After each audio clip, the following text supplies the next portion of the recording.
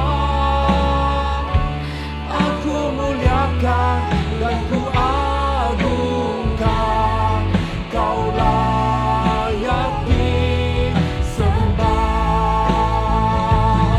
Haleluya, haleluya, haleluya. Ku yakin Kau hadir di sini. Ku rasakan kuasa yang tak terbatas. Ku yakin Kau nyata di sini. Kemenangan terjadi di sini. Katakan ku yakin Kau hadir di sini. Ku rasakan kuasa yang tak terbatas. Ku yakin Kau nyata di sini. Kemenangan terjadi di sini. Kesembuhan terjadi di sini. Kelepasan terjadi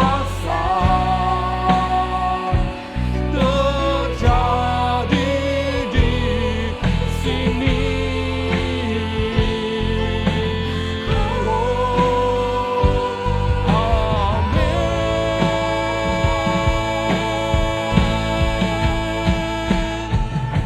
Haleluya, haleluya, haleluya Tuhan Yesus. Haleluya Tuhan Yesus. Kami percaya kehadiran-Mu, kasih-Mu, lawatan-Mu, urapan-Mu Tuhan Yesus menjangkau sampai ke rumah-rumah setiap kami Tuhan Yesus. Sebentar kami mau dengar firman Tuhan yang berkuasa.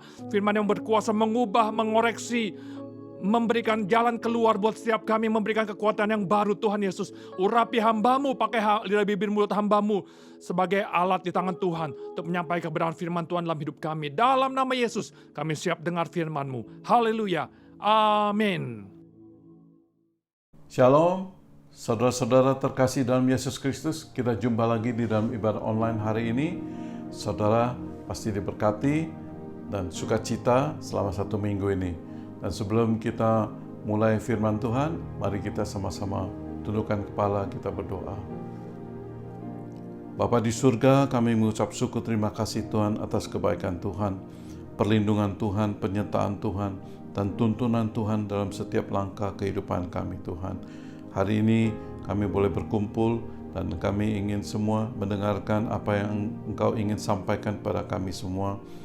Urapi telinga yang mendengar, urapi mulut bibir hamba yang akan sampaikan firman-Mu Tuhan Yesus. Roh Kudus menolong kami agar kami boleh lebih mengerti lagi setiap kata-kata yang disampaikan. Terima kasih Bapa, di dalam nama Tuhan Yesus kami sudah berdoa dan mengucap syukur. Haleluya. Amin. Sukses adalah impian hampir semua orang di muka bumi ini. Kata sukses mengandung 2 komponen yang sangat penting, yaitu sifat atau karakter dan sikap. Sifat atau karakter adalah sesuatu yang dibawa sejak lahir, ya saudara. Sifat baik atau buruk mengalami pembentukan secara natural, dipengaruhi oleh lingkungannya, saudara. Sedangkan sikap, yaitu attitude, bentuk perlakuan kita dan bagaimana cara kita berinteraksi kepada orang lain, seperti tingkah laku, cara kita berjalan, berbicara, menanggapi, meresponi sesuatu. Dan sikap ini bisa dipelajari dan dirubah dan dikembangkan. Saudara, kedua hal di atas ini, attitude lah yang lebih penting, yang harus kita perhatikan dan kita kembangkan demi mencapai kesuksesan seseorang. Ada pepatah berkata, your attitude, not your aptitude, will determine your altitude. Sikap saudara bukan bakat saudara yang akan menentukan berapa tingginya saudara berada.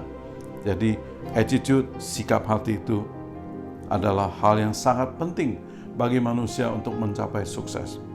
Nah, hari ini pertanyaannya adalah, apakah sikap hati, yaitu attitude kita, penting dalam pembelajaran tentang kerohanian? Apakah sikap hati atau attitude penting dalam pembelajaran kerohanian? Kita akan mulai dari tanah liat. Manusia bagaikan tanah liat. Tanah liat itu memiliki sifat-sifat seperti lemah. Tanah liat itu tidak kuat, tidak mampu, tidak berdaya. Tanah liat tidak bisa merubah wujud sendiri tanpa ada pihak lain yang melakukannya. Manusia bagaikan tanah liat. Manusia itu sebetulnya rentan dan lemah. Gampang sekali jatuh di dalam dosa, perbuatan-perbuatan yang salah. Tanah liat itu kotor, berada di tempat yang kurang terhormat, tidak pernah dilirik oleh orang-orang yang lewat. Manusia sering sekali lupa bahwa setelah berbuat dosa harus bertobat. Tapi sering sekali manusia setelah berdosa, lakukan dosa yang sama, masuk ke dalam kubang dosa yang sama, lubang yang sama. Itu namanya manusia yang kotor.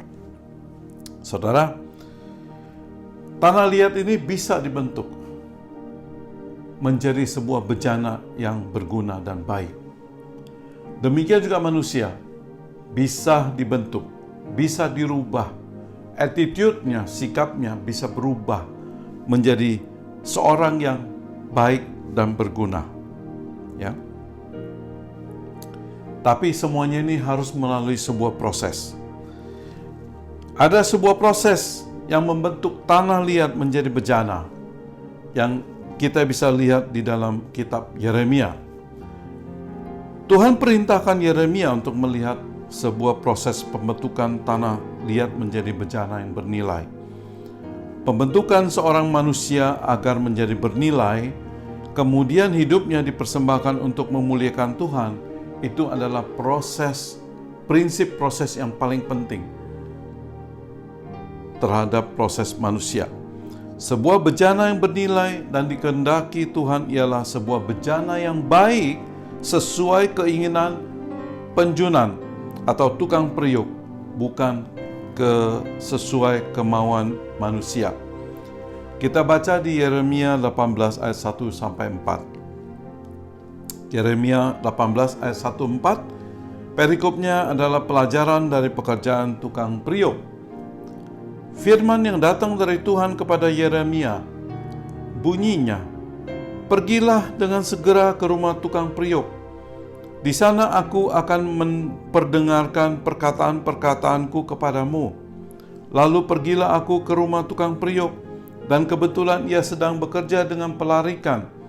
Apabila bejana yang sedang dibuatnya dari tanah liat di tangannya itu rusak, maka tukang periuk itu akan mengerjakannya kembali menjadi bejana lain menurut apa yang baik pada pemandangannya." Yeremia belajar dari seorang tukang periuk dalam hal memproses tanah liat menjadi bejana. Saudara, dalam proses bentuk dari tanah liat menjadi bejana, itu akan mengalami hal yang menyakitkan, saudara. Karena apa? Karena tanah liat akan ditekan sana-sini, akan dipotong sedikit sini, sedikit di sana. Harus dibuang, di-discard, saudara. Harus diiris, harus dibentuk sesuai dengan tukang periuknya, saudara. Itu artinya apa? Dalam proses perubahan dari tanah liat menjadi bejana adalah kita merendahkan keegoisan seseorang. namun meningkatkan kesabaran seseorang, membuang keakuan seseorang. Kepentingan seseorang yang berlebihan akan dikikis, saudara. Kalau pada saat proses dan bejananya rusak, dikatakan tadi di Yeremia, bahwa akan diulang kembali pembuatannya. Maka pada saat kita masuk ke dalam suatu proses menjadi bejana yang berarti dan bagus, itu kita tidak perlu putus asa. Kita harus ikutin waktu prosesnya.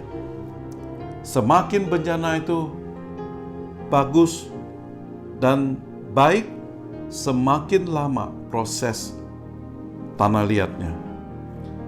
Manusia harus belajar merendahkan diri untuk melayani, mempunyai bentuk karakter yang lebih baik, dan sabar belajar dan mempertajam toleransi kepada orang sekitar kita. Setelah bejana ini sudah punya bentuk, ada proses pemurnian, yaitu bejana ini akan dimasukkan ke dalam oven, yaitu dapur api bakaran. Supaya apa? Supaya tanah liatnya menjadi keras, bentuknya tidak berubah lagi, dan bejananya menjadi bagus. Saudara, pada saat manusia dengan segala kekurangan dan kelebihannya masuk dalam sebuah proses pemurnian, manusia harus tahan proses ini, karena proses pemurnian sangat-sangat menyakitkan. Tidak semua manusia bisa terima proses menjadi bejana yang baik dan bagus. Maka manusia itu akan melarikan diri dari proses ini. Pada saat manusia ini melarikan diri, berarti manusia ini menolak perbaikan dalam kehidupan dia. Manusia ini inginnya suka-suka aja. Hidup dia, suka-suka dia. Dia tidak peduli mau jatuh dalam dosa, kedagingan berapa kali, tidak peduli. Dia tetap jalankan itu. Yang paling mencelakakan adalah manusia yang tidak mau diproses, adalah manusia yang jauh dari hadirat Tuhan. Saudara, kita bisa bilang bahwa ayo kita ikut proses. Tapi proses itu tidak gampang, saudara. Di dalam fakta kehidupan kita, bagaimana kita bisa mengampuni teman atau sahabat dekat yang menipu kita? Bagaimana bisa tersenyum dan mengasihi orang-orang yang menyakiti kita dan mengkhianati kita? Bila dalam pelayanan, bila kita sudah berbuat kebaikan, melayani dengan sepenuh hati, meluangkan waktu, biaya, dan mengorbankan keluarga, waktu bersama dengan keluarga untuk melayani. Tetapi itu semuanya tidak dihargai. Seakan-akan pelayanan kita sia-sia, tidak ada artinya. Apakah kita bisa lulus dalam proses ini?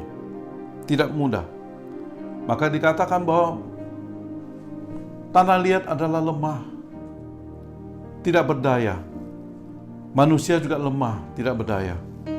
Maka dari itu, Mazmur 105 ayat 4 berkata, carilah Tuhan dan kekuatannya, carilah wajahnya selalu. Pada saat kita diproses, kita jangan cari kemana-mana, kita cari Tuhan dan kekuatannya. Daud bermazmur di Mazmur 59 ayat 17, ya kekuatanku, bagimu aku mau bermazmur, sebab Allah adalah kota bentengku dan Allahku dengan kasih setianya. Daud mengakui kekuatan Tuhan sebagai kota bentengnya. Di Yesaya 40 ayat 31, tetapi orang-orang yang menanti-nantikan Tuhan mendapat kekuatan baru. Mereka seumpama Raja Wali yang naik terbang dengan kekuatan sayapnya. Mereka berlari dan tidak menjadi lesu. Mereka berjalan dan tidak menjadi lelah. Bagi orang-orang yang lulus dalam proses, kita bisa melihat bahwa orang tersebut telah mengalami perubahan karakter, mengalami perubahan sikap. Kita baca di Matius 5 ayat 38 sampai 48. Demikian firman Tuhan. Kamu telah mendengar firman, mata ganti mata dan gigi ganti gigi. Tetapi aku berkata kepadamu, janganlah kamu melawan orang yang berbuat jahat kepadamu, melainkan siapapun yang menampar pipi kananmu, berilah juga kepadanya pipi kirimu.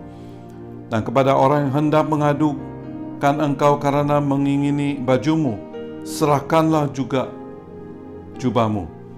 Dan siapapun yang memaksa engkau berjalan sejauh 1 mil, berjalanlah bersama dia sejauh 2 mil. Berilah kepada orang yang meminta kepadamu, dan janganlah menolak orang yang mau meminjam daripadamu. Kamu telah mendengar firman, kasihilah sesamamu manusia dan bencilah musuhmu. Tetapi aku berkata kepadamu, kasihilah musuhmu dan berdoalah bagi mereka yang menganiaya kamu. Saudara, bagi kita yang lulus proses, kita semua akan mengalami perubahan attitude kita. Kita akan mengalami perubahan perspektif cara pandang kita terhadap apa yang terjadi di sekitar kita. Kita diajar untuk lebih bersabar dan tidak membalas kepada orang yang jahat kepada kita. Tidak gampang, saudara, tapi kita harus ikutin ini. Seperti yang dikatakan di Matius 5 ayat 44. Tetapi aku berkata kepadamu, kasihilah musuhmu dan berdoalah bagi mereka yang menganiaya kamu. Saudara, ini adalah letak kekuatan bagi orang-orang yang sudah lulus di proses dari tanah liat menjadi bejana. Lalu apa yang terjadi setelah bejana? Tentu kita mau menjadi bejana yang memuliakan Tuhan.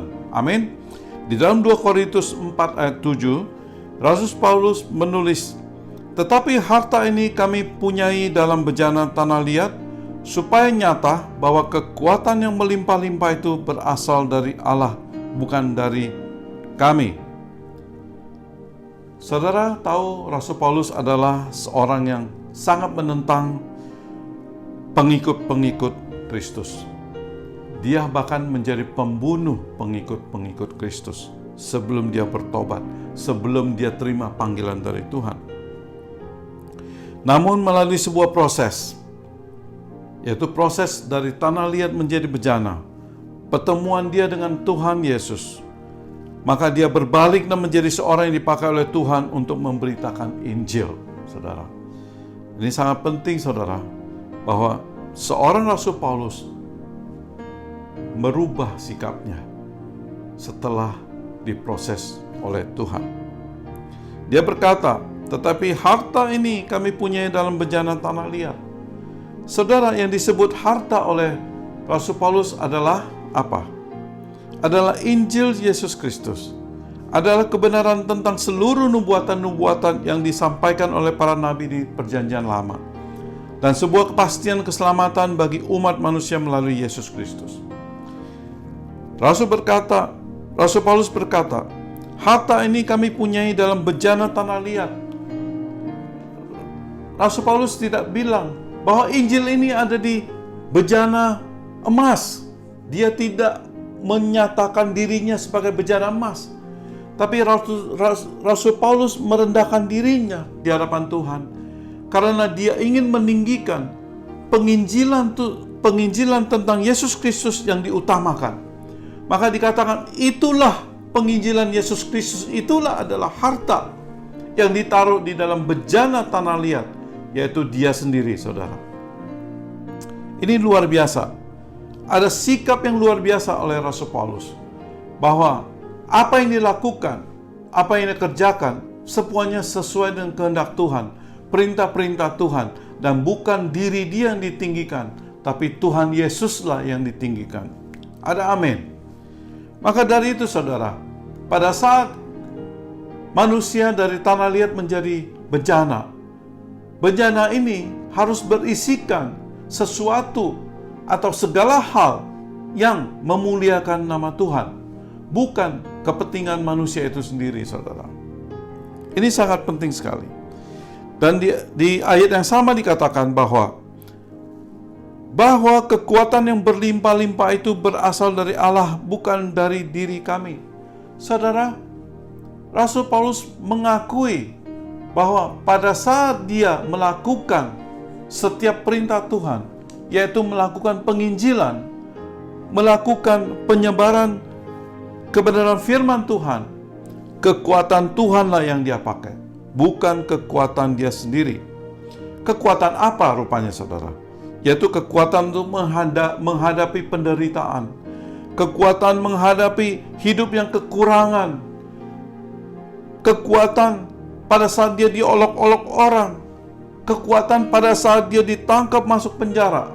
Saudara, ini adalah kekuatan yang Rasul Paulus maksudkan, bahwa kekuatan yang berlimpah-limpah itu berasal dari Allah, bukan dari diri kami. Bahwa Rasul Paulus mendapat kekuatan dari Tuhan sendiri, bukan kekuatan dia, saudara, dalam mengabarkan kebenaran firman Tuhan. Saudara, setelah tanah liat yang lemah dan tidak kuat itu dibentuk oleh penjunan menjadi sebuah bejana yang baik dan bernilai, bejana tersebut wajib diisi dengan segala hal untuk memuliakan nama Tuhan. Tugas kita adalah melakukan perintah Dia, kehendak Dia, visi misi Dia, dan rencana-rencana Dia yang ditaruhkan di dalam bejana. Kita ini adalah bejana tanah liat. Tuhan yang mengisi semua yang rencana-rencana Dia, dan kita harus melakukannya itu. Saudara, bejana yang memuliakan Tuhan adalah apa? Adalah seorang yang siap melaksanakan amanat agung sesuai dengan Matius 28 ayat 19 sampai 20. Karena itu pergilah dan jadikanlah semua bangsa muridku, dan baptislah mereka dalam nama Bapa dan Anak dan Roh Kudus, dan ajarlah mereka melakukan segala sesuatu yang telah kuperintahkan kepadamu, dan ketahuilah aku menyertai kamu senantiasa sampai pada akhir zaman. Saudara-saudara terkasih dalam Yesus Kristus, jadilah bejana-bejana yang dibentuk dari tanah liat. Berubahlah sikap kita, perspektif hidup kita, sehingga kita pada saat kita diproses, kita mendapat kekuatan. Pada saat kita lulus proses, kita kembali dikuatkan oleh Tuhan untuk melaksanakan setiap perintah Tuhan. Jadilah orang-orang yang siap melaksanakan amanat agung dan mengumpulkan, membawa banyak-banyak jiwa untuk diselamatkan. Mari saudara-saudara kita tundukkan kepala, kita berdoa. Bapa kami di surga, kami mengucap syukur terima kasih Tuhan. Engkau telah menyampaikan bagaimana sebuah proses dari tanah liat menjadi bejana, dan bagaimana kita harus menghadapinya dalam proses ini Tuhan Yesus. Kita hanya mendapatkan kekuatan dari Tuhan sendiri, bukan kekuatan dari diri kita sendiri Tuhan. Tuntun kami terus Tuhan, untuk menjalankan kehidupan, kesehatan, kerohanian kami Tuhan. Kami mau maju Tuhan, kami mau melaksanakan setiap perintah Engkau, setiap kehendak Tuhan, setiap apapun yang Tuhan hendaki kami untuk lakukan. Kami siap menjadi orang-orang yang melakukan amanat agung Tuhan Yesus. Terima kasih Bapa, Engkau urapi setiap tangan, hati dan pikiran yang akan melakukan perintah-Mu ini Tuhan. Biarlah semuanya untuk kemuliaan Bapa. Terima kasih Bapa, di dalam nama Tuhan Yesus kami sudah berdoa dan mengucap syukur. Haleluya. Amin. Shalom, Tuhan memberkati. Saudara-saudara, mari kita angkat tangan kita tinggi-tinggi, arahkan hati dan pikiran kita ke surga, di mana kita boleh menerima berkat dari Tuhan. Saudara-saudara, terimalah berkat kasih karunia berlimpah-limpah dari Allah Bapa di dalam Anak Tunggal Yesus Kristus. Penyertaan dan pertolongan kuasa Roh Kudus menyertai saudara dan saya mulai hari ini sampai Maranatha, sampai Tuhan Yesus menjemput kita untuk kehidupan kekal selama-lamanya. Yang percaya dan sudah menerima berkat, mari kita sama-sama katakan, Amin. Shalom, Tuhan memberkati kita semua.